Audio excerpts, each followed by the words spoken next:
life and confidence coach Dianna Leeder, and this is my podcast, the Crave More Life Roadshow.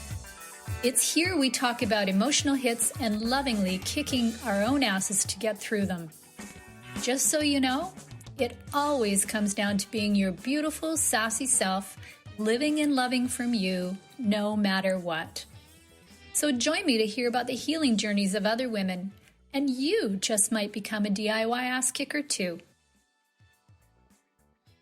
Hey listeners, welcome back to the Roadshow. You're listening to Jeanne Lauren Smith on the show today. You'll find Jeanne's full bio in the show notes. I'm Dianna Leeder, host of the Crave More Life Roadshow podcast. I'm an intuitive life coach and life hack who helps people get what they want by finding their voice. I'm also the proud lead author of the Find Your Voice, Save Your Life book series available on Amazon, including the award-winning Powerful Healers, Spiritual Stories, and the about-to-be-published Find Your Voice, Save Your Life 4 Transcendent Men Real Stories. My guest today is Jeanne Lauren Smith.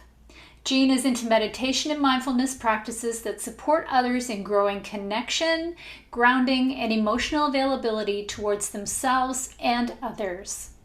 A meditation and mindfulness teacher and facilitator, as well as professional actor, playwright, and theater artist, Jeanne is dedicated to offering practice in a kind, relatable, and trauma-informed way. Her invitation, and this is so beautiful, I love this, is to come to meditation exactly as you are. So welcome to the Roadshow. Love to have you. Thank you so much. So happy to be here.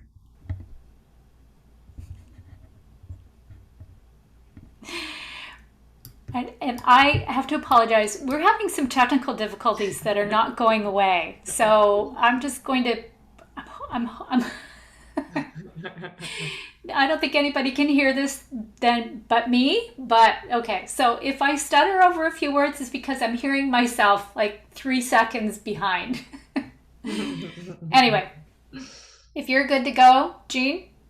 Yeah, I'm good. Okay, we'll see if we can do this. Okay, so I'm really happy that you're here. Thank you for coming and thank you for tolerating all this. This is crazy, a little bit of craziness.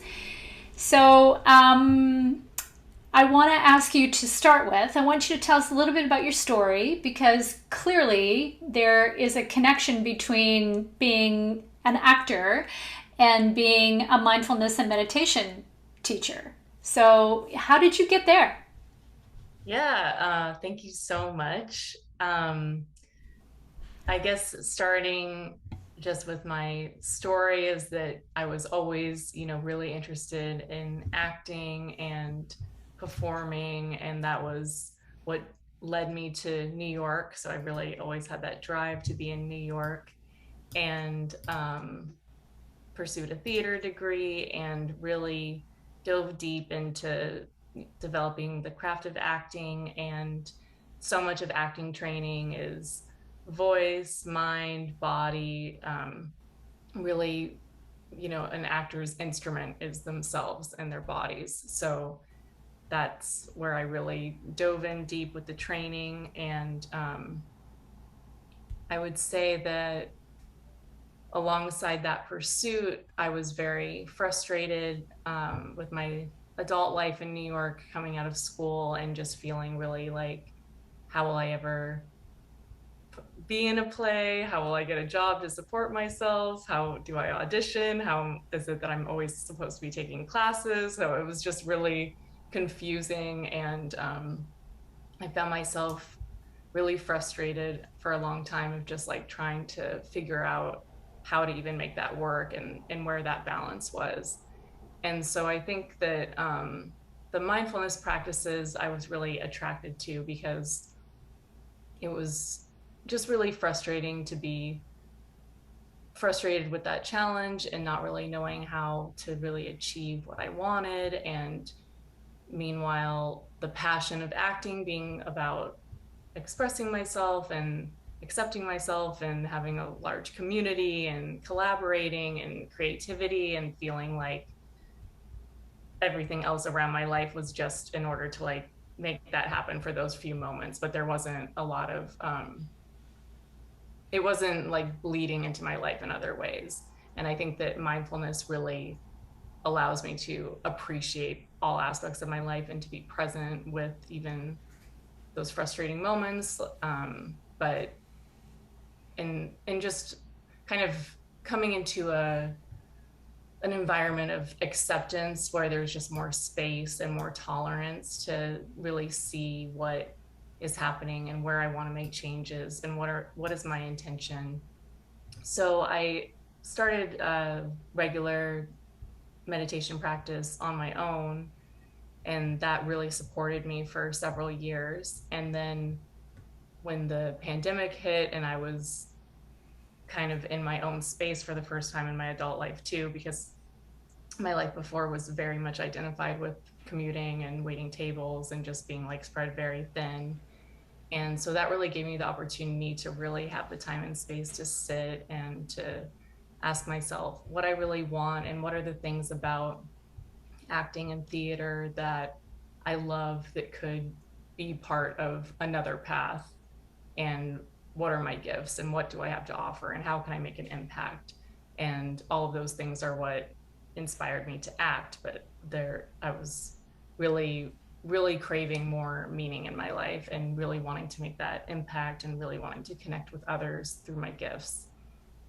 And so with that question, I really felt like the next natural step would be to deepen my practice, to learn how to facilitate it to others. And I was thinking at first too that I could even just start by hosting meditations and seeing how it goes, and I could explore in that way. But I also really wanted training behind that, just knowing that I was going to be working with people's minds, and I really wanted to have like that training and the time to practice and the time to be around like-minded community. And so I pursued a training at Engaged Mindfulness Institute, which was really amazing and just really deepened my own practice and opened me up to a whole other world of teachers and practices and possibilities. And now, coming a couple years out of that, I've really been just exploring on my own and working with people one-on-one and in groups, and really identifying what it is that I do have to offer in that space, because it took me a little bit to integrate that and then be like, oh, hello, like I'm an actor, I'm a lifelong theater artist, like I can include this. This is all, it's really about including all of me and everything that I have to offer. Yeah. Um, so yeah, so that has been really amazing. And then I think too, just in who I am and expressing that, many people from that community are the people that are attracted to working with me, whether or not they're pursuing theater. I feel like most of the people have at least some experience with the theater in one way or another, you know, from a different part of their lives or something. So it's been really cool just to see how those practices really engage people from, you know, all walks of life, and really support them in coming into the present moment and finding more self-acceptance and self-compassion. And yeah, it's been really a gift. Yeah. Yeah. Awesome. So I can totally see how all those things come together in both industries, or whatever we'll call them. And I think it's probably really powerful. So for you to take them and integrate them, I think is really awesome. But how does that show up? Like when you're with somebody, what's some of the things that you would do with a client that does engage both of those? Again, I'm going to call it industries, but that seems a little maybe a little strong as a term. But both acting and mindfulness. Yeah, it's interesting because I think both can have a tendency to kind of happen from the head up. Um, and the idea with both would for it not to be that way, but but I think also just like in Western culture, and so many people do struggle with really like feeling grounded, really feeling integrated in their whole body and like the bottom half of their body. And for myself, that's a huge challenge and has been a challenge and is kind of a lifelong growth opportunity for me. But that was like a big part of my acting training, was like really integrating like my legs into my body and like my hips and the breath um and I think with the meditation too, my approach is very body centered and really feeling whatever you can feel like all along the surfaces of the skin, anything internally. And the teacher that I worked with would say all the time that it's like the entire body is made of sensory material, all the way down to and including the bones. So like really just coming into relationship with that and feeling the heartbeat, feeling digestion, um, which I think just it totally relates to acting too, of just this like embodiment and that embodied presence. And then just with my own history, I always loved movement and took a lot of different movement classes and modalities. So I really do love incorporating movement, even if it's just like jumping up and down and shaking and like touching the face, touching the body, waking up those nerves. And yeah, I think just trying to incorporate all of that, like mind, body, voice. And in the longer class series that I taught, I was incorporating some voice to like kind of call and response, like singing, chanting, um and just having the opportunity to dance, like just freestyle dance to different music and making it a, a form of mindfulness, of just being present with the movement. And it's not about dancing or being able to dance, and you could just move your finger if that's all that you have access to or whatever. So Love that. yeah, so I think that it's really like mindfulness is just this opportunity to really bring it into like every aspect of the life, and movement is a really, it's kind of the bridge, I think, from like a formal still practice like sitting or lying down. And then the next step is kind of like incorporating movement. And that's where traditionally, of course, like walking meditation is a very useful practice. And I use that as well. But it's also nice to just open up the body and just move. Yeah. Wow. That's really cool. It's I can't say that I am a huge fan of the stage or anything like that. There isn't, it's not something that I attend with any regularity, but I've always kind of been impressed with how my assumption being that an actor does have to get into all parts of that body in order just to bring out what they want to express. So they're really, as you're saying, like there really is a big connection between the two that maybe wouldn't be that obvious to people. Yeah. Oh yeah, absolutely. I love it. absolutely. Yeah, I love it. And I wanted to, you talked about dancing, which is kind of fun because when I dance, as I do every morning in my kitchen, that's when I connect spiritually. And it's not even the physical act of dancing. It's the relationship to the music and what I allow to come in. So I totally get that need for dancing and movement and to get into a certain mindset, if that's the correct term in terms of your training, that mindset where we're open to seeing what's there, to knowing what's in here. I think it's an awesome connection. Oh yeah, dancing is so amazing. Yeah. It just like Yeah. changes everything. Yeah. Yeah. Incredibly healing too, isn't it? Yeah. Yeah. Yeah, for sure. So, what is it? Maybe you can explain this for the listeners. What is the difference between meditation and mindfulness as healing modality, like as self healing tools? Yeah, I guess for me, I think of mindfulness as kind of the umbrella, and mindfulness could just incorporate how I relate to other people, how I drink my water, how I walk down the street. And meditation would be like a formal practice.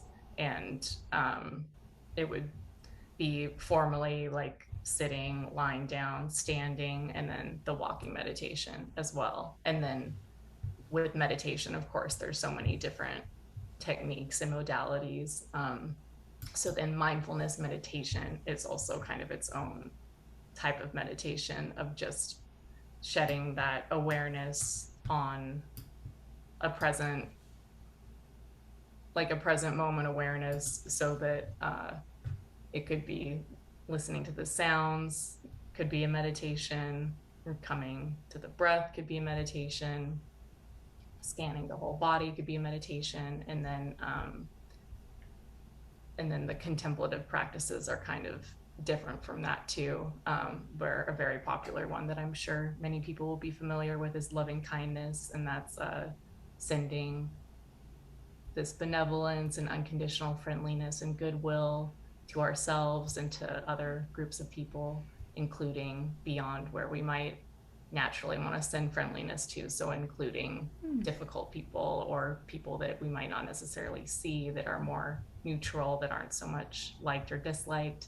So that's kind of a heart practice in expanding the heart. Tell us a little bit more about that, because I know that, I think for a lot of people, that's why they end up getting into meditation, because they feel like they need to chill, right? And where is it that we often don't chill? When we engage with other people, right? So yeah, tell us a little bit more about that. Yeah, absolutely. I think that first, it's also really difficult for a lot of people, especially in Western culture, to relate to themselves with that loving kindness. And that is kind of the first thing that a lot of people notice is, oh, it was really hard to send myself those wishes of goodwill.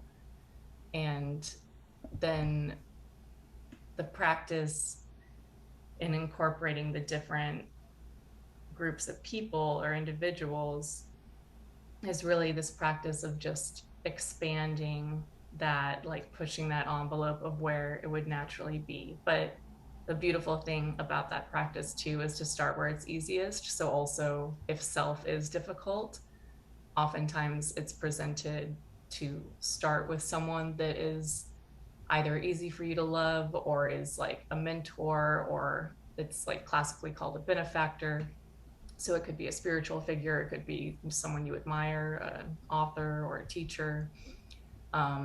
So starting where it's easiest and then moving to self.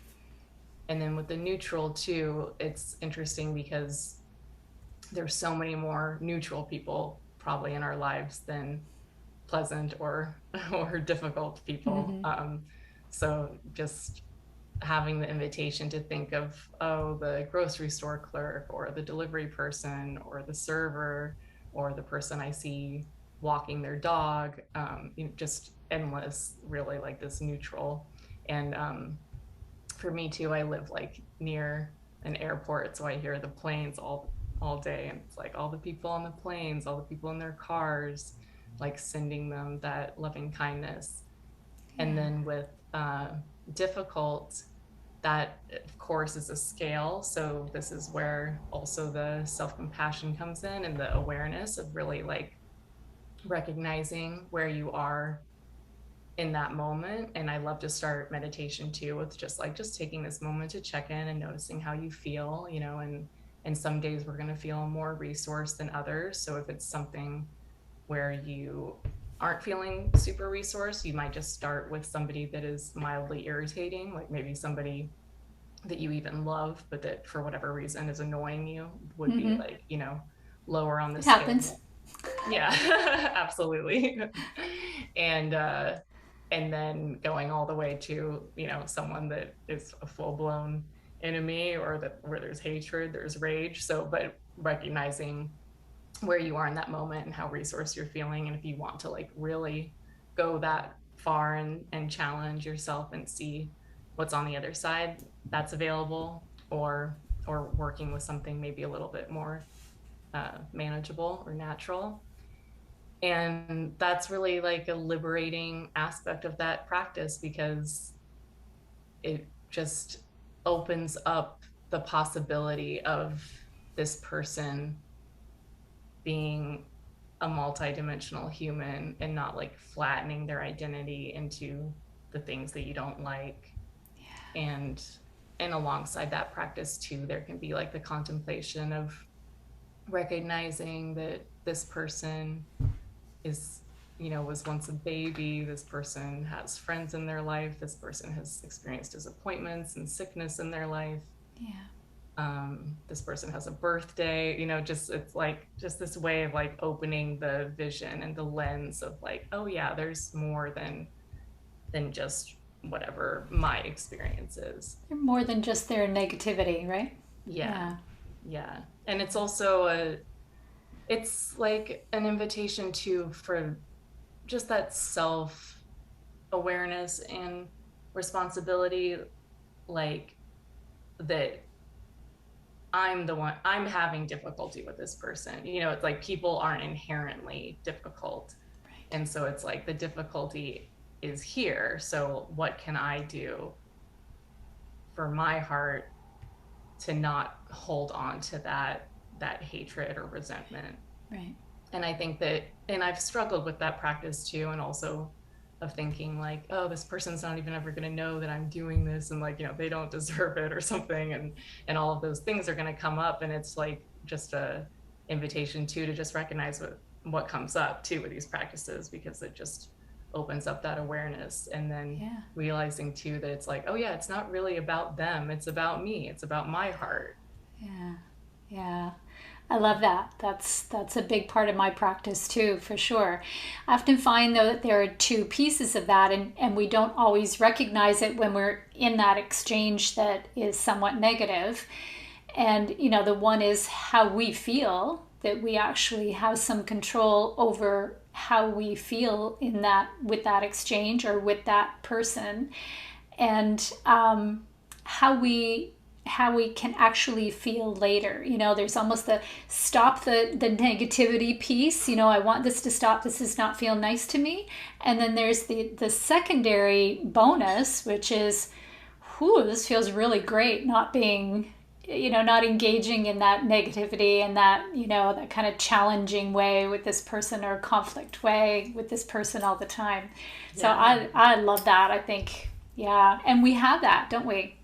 We Yeah. have that ability. Yeah, that's really empowering. Yeah. Yeah. Yeah. It really is. It really is. Yeah. So tell me why in trauma informed or trauma sensitive is how you described it. Why is that so important in mindfulness or meditation? Yeah, I think it's really important because, one way or another, everyone has experienced trauma, um, and at least vicarious trauma. And I know it's said many times now, like with the global pandemic and everything, it's like really it's everybody, because everybody at least is vicariously experiencing that. So I think that it's important to give people choices and flexibility, where like a simple thing about trauma sensitive would be to use like the invitational language as opposed to command language. And that I think is really important. And if I find myself in a space where there's like command language, it doesn't feel very supportive to me to be like told Right. what to do, and I think that more and more people are stepping away from that, and people don't want that. And it can kind of just elicit that feeling of powerlessness. And one of the teachers had said that trauma is really the experience of not having a choice. So it's really important to give people those choices, which I think is a really like simple and beautiful way of talking about it, of like, yeah, like it's really empowering the individual to work with, in this case, like the practice in a way that works for them. Mm-hmm. So I really like to give a lot of choices. And like with meditation, one instruction would be like to focus on the breath, and when the mind wanders to come back to the breath. But the breath really doesn't work for a lot of people. So giving the choice of sounds or body sensation, or something maybe like the sensation in the hands, and also that you can always open your eyes and reorient to the space and come back as you're ready. And I just think that it's a really useful way of working with something where, like, a lot of us are basically on autopilot a lot of the time, and then sit and get still, and all this stuff is going to come up, and the unfinished business is going to come up, and the emotions are going to come up. So I think that's also a place where, like you said, a lot of people might start meditation wanting to chill and wanting to not be stressed out, and they might initially feel more stressed out because they're like, wait a minute, why is my mind's going crazy, why is this happening, or why am I thinking about this? Or so it's a way of really like being able to guide them through that, and knowing that that's also normal, and that that's not part of the practice. It's like the practice is really just noticing what is happening, and noticing what's coming up, and being with yourself in the most like kind and spacious way. So yeah, I just think just more and more with what people are experiencing, and the whole host of things that they could have experienced in their lives, it's just really important to have that openness, and that at least be able to present it through that lens. And then there might be a case where someone needs more support, and then that would be an opportunity to also refer them out, because mindfulness and meditation is really helpful and can really support us in really every aspect of our lives, but it's also not like a cure-all. So I think that's important too, and that would be probably part of being trauma sensitive and informed, would like be to respect that and recognize that. Of course. And I agree. I think that that's really, really valuable. Because yes, I think that part of the reason why we get, when our lives feel a little out of control, I think often it is because we're not aligned with self, and we're not making our own choices. So, what a beautiful way to support that right from the get-go, right from the ground up, that you do have choices, both in the kind of work that you're offering and the processes that you're offering. I think that's incredibly empowering. Yeah, definitely. Thank you. Yeah. Which takes me to my next question, which is, you probably get asked this all the time. One of the things that I certainly know is true based on my own practice over the years is that, if something is offered to, whether it's meditation or, just beginning a new practice of self-awareness, whatever it is, it's really difficult for people to adopt a practice, because they're not used to making choices for themselves. They're used to making choices based on what other people need. And women, are a perfect example of that. Most women are. So, well, I don't have time, or I could never do that, or where would I go? I don't have quiet, or it's hard for them to even set up a practice. So what do you recommend to people that come in and they want some help, but they don't even know how to begin? Yeah, such an important point. I'm really trying to provide people with consistency just in being there and offering it. But yeah, it's so challenging for so many of us. And I think my encouragement too is just to really set aside any amount of time, and to know that even like 5 minutes is going to have benefits, and to really trust that. And it's of course best, I think, in terms of like habit formation, to have it be the same time of day or follow a routine. So if it's when you wake up, or after you drink your water, or after you shower, or whatever it is, and experimenting too, because some people will really connect with a morning practice. Some people connect with the evening practice, or maybe the afternoon is an open time. So it doesn't have to be morning. But I think just starting with those 5 minutes can really be life changing and hugely empowering to recognize like, oh yeah, I can take 5 minutes for myself, and to just put that timer on and to do it, you know. And if you can have a space where you do it too, where that's the same, you know, at least, even if it's just a corner of the room. And yeah, anything to kind of ignite that ritualistic aspect of it. So if it is like there, you light a candle, or you use a essential oil, or play a bell or something, can also help. Yeah. Nice. Nice. All good things to do. Yeah. I got my little candle here Yes. Love today. candles. It is important. I mean, ritual is huge with any kind of change or establishing a routine. I love it. Yeah. Great idea. Yeah. So tell us a little bit about the drop-in sessions that you offer and retreats too.